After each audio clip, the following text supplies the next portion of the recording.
et nous voulons encore la recevoir. Que son nom soit béni. Voilà, on revient sur notre verset. Luc 19, verset 1er.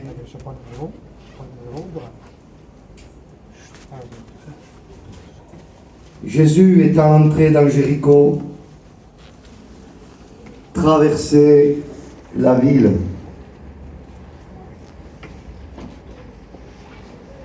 Le mot ville, en hébreu,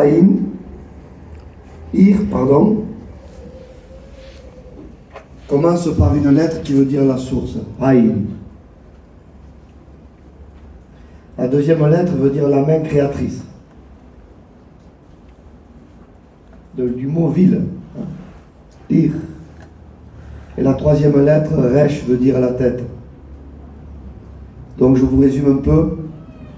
La ville, la source qui bâtit et qui devient la tête. Véritablement, je pense que Jésus, c'est ce qu'il veut pour nos vies. Il veut être la source de notre ville. Et si nous laissons la source rentrer, ses mains vont bâtir. Parce que quand c'est nous qu'on bâtit, sans la pierre principale qui est Jésus, tout ce que nous bâtissons est en vain. Il faut tout recommencer. Il faut tout démolir pour que nous puissions à nouveau être reconstruits par lui. Parce que c'est lui qui bâtit. Ce n'est pas un homme, c'est lui. Ce sont ses mains à lui qui doivent bâtir notre ville. Quand l'homme bâtit, c'est une construction industrielle. Quand Jésus bâtit, c'est l'artisanat de la croix.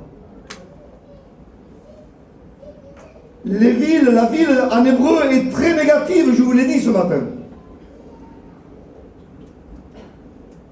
Le mot ir veut dire ville, terreur, agitation, angoisse. C'est très très négatif. Le premier bâtisseur de la ville, c'est Caïn. Il bâtit la première ville et il l'appela du nom de son fils, Hanor, Enoch. Enoch, Hanor, dédié, consacré.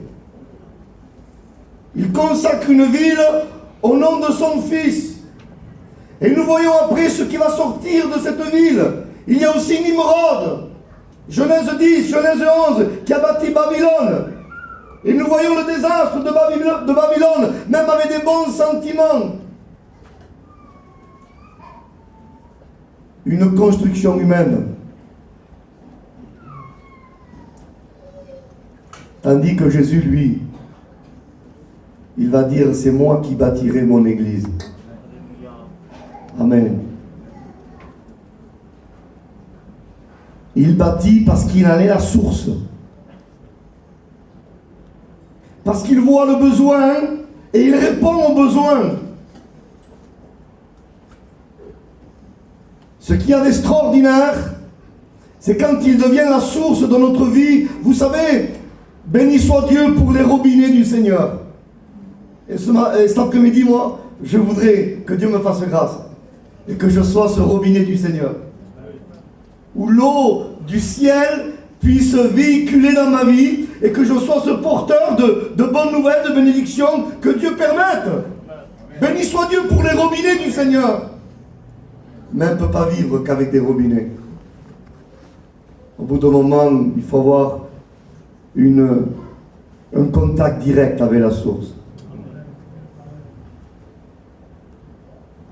Il y a trop de chrétiens qui dépendent de robinets. Vous savez, les robinets peuvent décevoir. Hein? Ceux qui partent en mission le savent. Quand on prend une place, des fois de mission, on voit des robinets, on est content. On ouvre, il n'y a rien.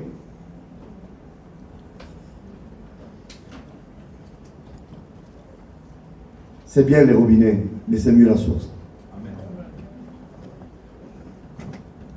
Et vous savez, pour être un robinet du Seigneur, il faut te brancher à la source. Vous avez vu sur les places, plus il y a de branchements, des tuyaux, on arrive au bout là-bas, ça coule comme un filet. Parce qu'il y a trop d'intermédiaires. C'est toujours l'eau, mais véritablement, la source est loin. Et pour le renouveau, vous savez, ce n'est pas un robinet qui peut vous renouveler. C'est la source.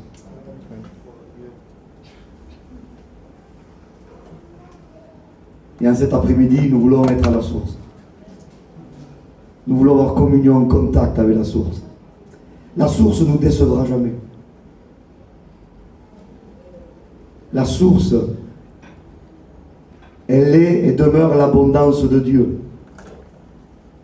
Et en cette journée, j'ai une bonne nouvelle pour vous. Le ruisseau de Dieu est plein d'eau. C'est l'eau du ciel. C'est l'eau du renouveau. C'est l'eau qui jaillit avec abondance. Vous savez que souvent l'épreuve a un but pour le chrétien. L'épreuve pour le chrétien veut lui faire lever la tête au ciel. C'est le but de l'épreuve. Parce que parfois, on regarde vers le ciel, mais on regarde aussi vers le bas. Job, avant son épreuve, il aimait Dieu. La Bible nous le prouve. Il faisait même des sacrifices pour ses enfants. Il craignait Dieu. Mais il avait tellement de choses autour. Et à l'époque, les biens matériels étaient symboles de bénédiction. Et puis il y avait tellement de choses autour de Job. Et au bout d'un moment, il va passer par l'épreuve. Et tout ce qu'il y avait en bas commence à se détruire. Et quand Job n'a plus rien en bas, avec un crochet, c'est comme Dieu le forcerait à regarder en haut. En voulant dire, Job, je veux te montrer vraiment quelle est ta richesse. Et Job commence à regarder. Le mot, les eaux dans la Bible, Maïm, en hébreu, et le ciel, vous savez comment on le dit? Shamaïm. Si on pourrait littéralement parler du ciel, ça veut dire là où il y a de l'eau. Le ciel traduit là où il y a de l'eau. Et Job regarde, il n'y a plus d'eau en bas, il n'y a plus rien. Il n'y a plus rien du tout, mais Job va lever la tête. Il va aller là où il y a de l'eau. Et là où il y a de l'eau, il va comprendre, il va dire, j'avais entendu parler de toi. Mais maintenant, mon œil t'a vu. Mon œil a vu ma richesse. Mon œil a vu mon trésor. Mon œil a vu ma récompense. Quelle est ta récompense? Quel est ton héritage? Notre héritage, ce n'est pas des choses. Nous ne sommes pas héritiers des choses. Nous sommes héritiers de quelqu'un. Mon trésor, ce n'est pas quelque chose. Mon trésor, c'est quelqu'un. Je suis héritier de Dieu. Et co-héritier de Christ.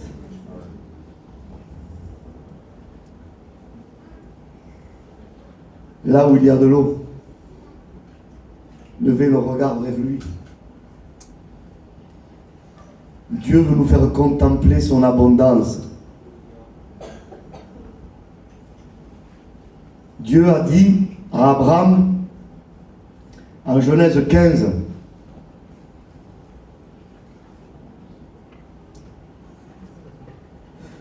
je suis ton bouclier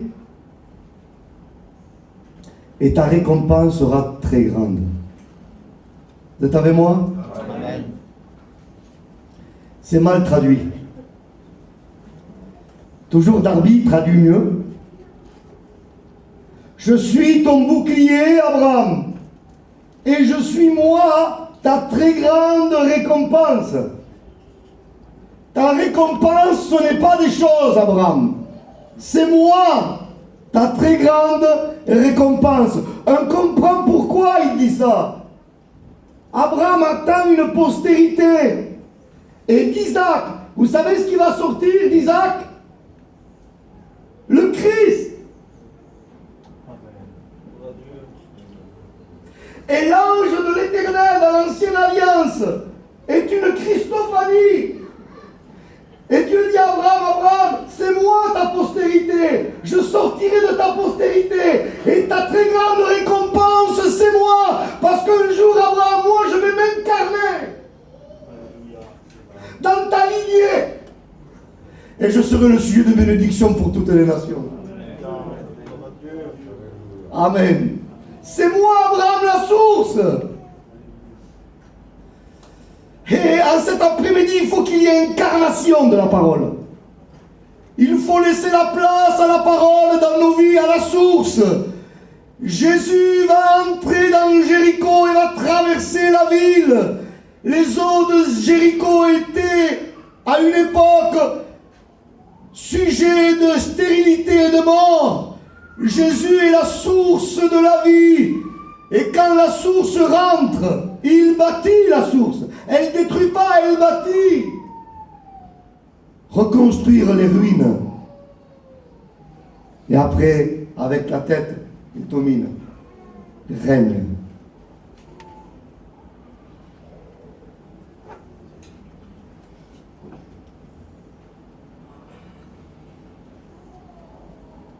Jésus a dit, on va épeler juste ces 3 lettres du mot vil. Jésus a dit, je suis la source. Première lettre. Yud, la main créatrice. Jésus a dit, moi je bâtis mon église. Chose incroyable. Dans Genèse 2, verset 7, vous trouvez une portée prophétique. Quand Dieu crée Adam, il le crée de la masse de la terre, vous êtes avec moi? Il le crée de la masse de la terre, Adam.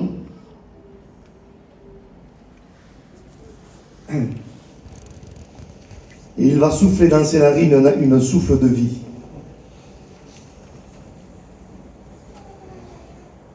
Il va le former.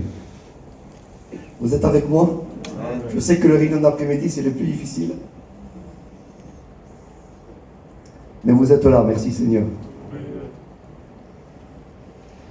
Il y a juste en Genèse 2, verset 7, une faute d'hébreu qui n'est jamais plus reproduite dans toute l'Écriture. Quand il dit qu'il forme l'homme, c'est le verbe yatsar en hébreu. Donc on dit vayitzer, il forma. Juste à ce point-là de la Bible, vous trouvez ce mot partout dans la Bible. Jamais il est écrit comme dans Genèse 2, verset 7. Là, il est écrit avec une lettre en plus qui est le Yud. Normalement, cette lettre est écrite Vayitzer avec un Yud. Yud, Yad, c'est la main en hébreu. Et là, il est écrit avec 2 Yud, avec 2 mains.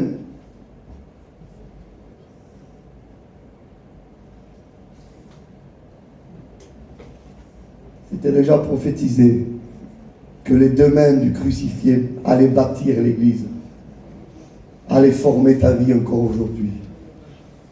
C'est les mains du crucifié en cet après-midi qui peuvent nous façonner à son image, qui est capable de renouveler ta vie tout entière. Et la source, c'est la croix. Que la lumière soit. Vous êtes avec moi? Excusez-moi, je dis juste un peu d'hébreu, je ne peux pas m'en empêcher, écoutez, c'est comme ça. Quand il dit que la lumière soit, et il dit la lumière fut. Quand il dit que la lumière fut, yehiyo en hébreu, vous savez ce que c'est? Être là, en hébreu c'est 2 mains. 2 lettres yud qui sont là, et au milieu, la lettre du souffle.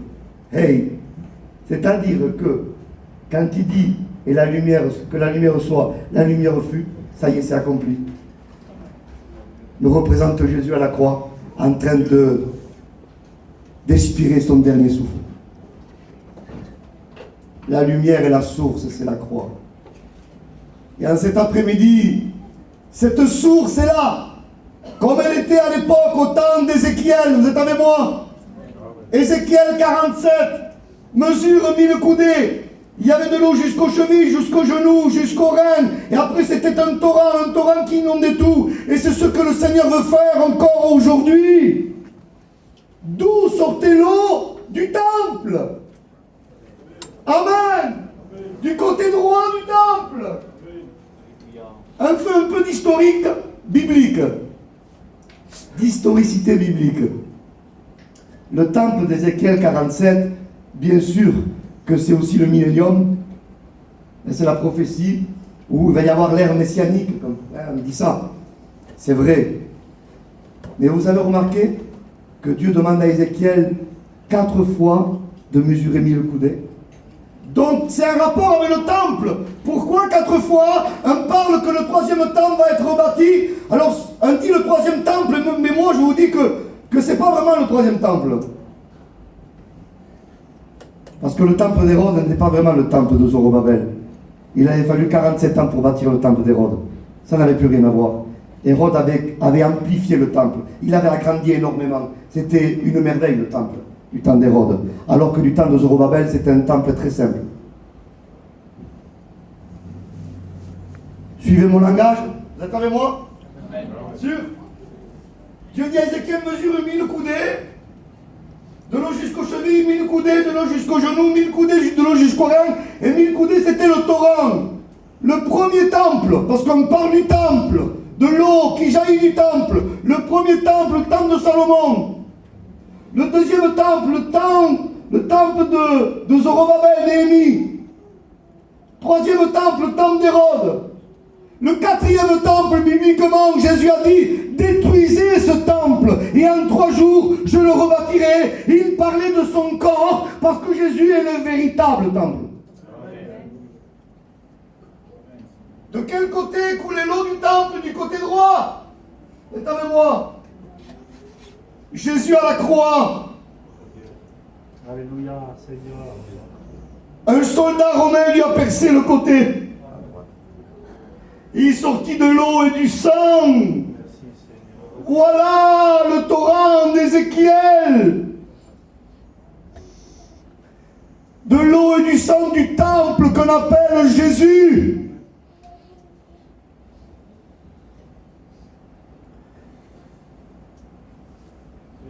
Seigneur.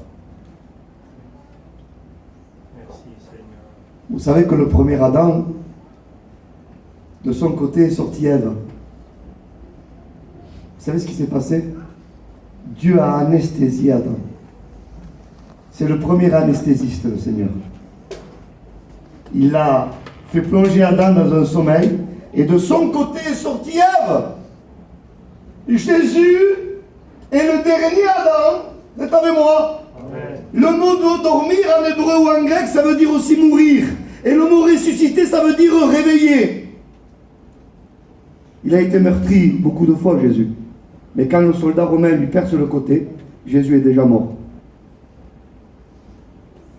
En fait, Jésus est endormi. Le dernier Adam a été anesthésié à la croix. Et de son côté sort l'Église. Il est la source de ce que vous êtes. La source de ce que vous êtes, c'est la croix. Et il n'y a que la source qui puisse continuer à restaurer sa création.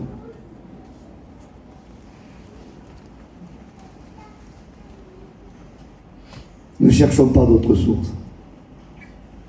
Le renouveau, c'est la croix. Il faut laisser les regards du Seigneur se poser sur nos vies. Nous sommes encore prêts à dire Seigneur, traverse encore. Et comme le disait Coucou, chaque réunion, c'est un supplément de Christ. Plus en plus, Christ va aller en profondeur. On va lui dire Seigneur, continue. Continue. Ce qui est de merveilleux. Christ est la source de tout. Vous ne trouverez pas, écoutez, un époux comme Adam. Il est introuvable. Vous savez pourquoi? Parce qu'avant d'être l'époux de Ève, il était son père. Parce que Ève sortait de lui. Il n'y a pas un époux comme ça. Il était aussi son frère. On aurait fait des tests à l'époque. S'il y aurait eu l'avancée technologique, Adam et Ève avaient la même génétique. Elles sortaient de lui. Il était comme son père. Il était son frère. Il était son ami. Il était son époux.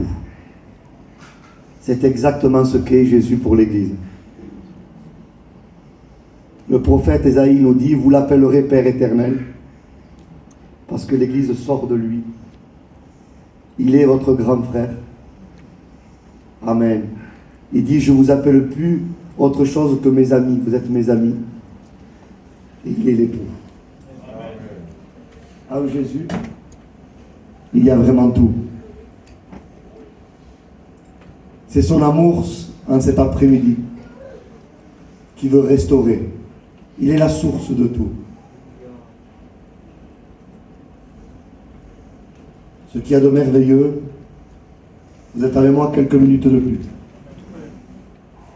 C'est quand il rentre à la source. Le mot source en hébreu, aïn, toujours, veut dire aussi les yeux. Ça veut dire que tout ce que Jésus voit, il peut pourvoir. Là où pose ses regards, la source jaillit. Il n'y a pas des regards comme ça. C'est-à-dire que dans ces regards, il y a la solution. Et moi, en cet après-midi, je ne sais pas vous, je veux que Jésus pose ses regards sur ma vie. Et que cette source inonde mon âme. Que cette source répare, restaure mon âme. Et qu'il règne avec sa tête. Qu'il domine sur ma vie. Qu'il domine sur mes intentions. Qu'il domine sur mes pensées. Que son règne vienne. Et que sa volonté soit faite sur la terre comme au ciel. Amen.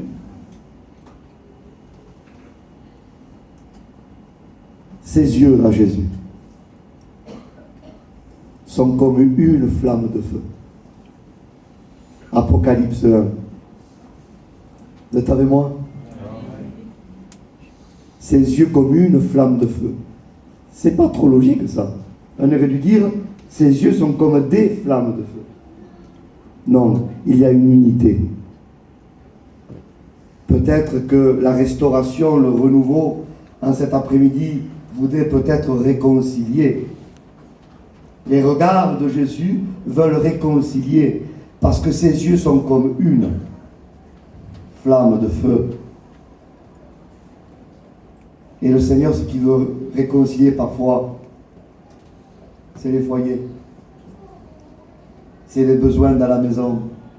Là où personne ne voit, mais où les yeux de Jésus voient. Les regards du Seigneur veulent unir et ne veulent pas diviser. Peut-être un manque de pardon envers l'un et l'autre. Vous savez, on peut être assis à côté et être malheureusement un peu en désaccord.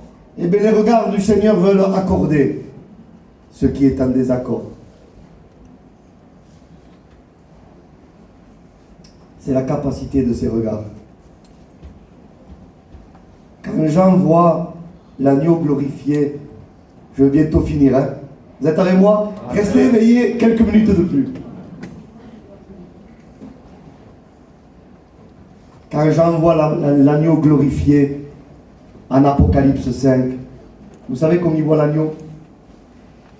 Il voit l'agneau avec 7 yeux et 7 cornes. C'est assez particulier, non? Le chiffre 7 est un chiffre de plénitude et de perfection, d'accomplissement. Il a 7 yeux, mais pas seulement, il a 7 cornes. Et 7 yeux, c'est l'omniscience de Dieu. Jésus voit tout. Les cornes est symbole de puissance. C'est l'omnipotence de Dieu. Il peut tout. Parce que s'il aurait que les 7 yeux, il voit, mais il ne peut pas. Mais alors que Jésus, lui, tout ce qu'il voit, il peut le pourvoir. Amen, Seigneur.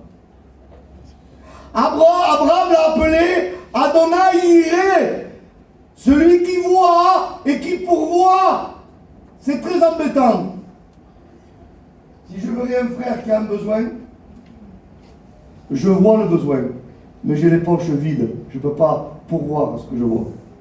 C'est embêtant. Je peux avoir les moyens et ne pas voir. C'est embêtant aussi. Dans les deux cas, la personne qui a le besoin, elle n'a pas de solution. Tandis que Jésus, lui, tout ce qu'il voit, ces 7 cornes accompagnent les 7 yeux. Je ne sais pas si vous comprenez. Sa toute puissance accompagne son omniscience. Jésus, c'est un peu l'image de Salomon. Il dit que Salomon, avec sa richesse, tout ce que ses yeux voyaient, il pouvait se l'acquérir. Et croyez-moi que Jésus, ce soir, peut pourvoir à ton besoin. Donc ne lui cache plus rien, il voit tout. Il veut entrer dans ton âme. Ses yeux sont perçants. Alléluia. Tous les lépreux, quand ils s'approchaient de Jésus, des sacrificateurs, le sacrificateur constatait la lèpre, mais le lépreux repartait lépreux. Tandis que quand le lépreux s'approchait de Jésus, Jésus a constaté sa lèpre. Parce que les sacrificateurs n'avaient que les yeux, n'avaient pas les cornes. Et tandis que ce lépreux, quand il vient vers le souverain sacrificateur, à la manière de Melchisédek, le vrai sacrificateur, lui, le sacrificateur, constate la plaie de lèpre. Il a la capacité de dire « je le veux, sois pur ». C'est-à-dire ce que je vois, je le guéris. La loi, elle nous montrait des choses, mais elle avait les poches vides. Tandis que la grâce, elle nous montre des choses, mais elle a les poches pleines. Voyez-vous,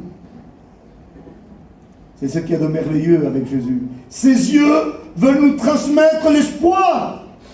Ses yeux nous transmettent la foi. Ses yeux veulent nous encourager en cet après-midi.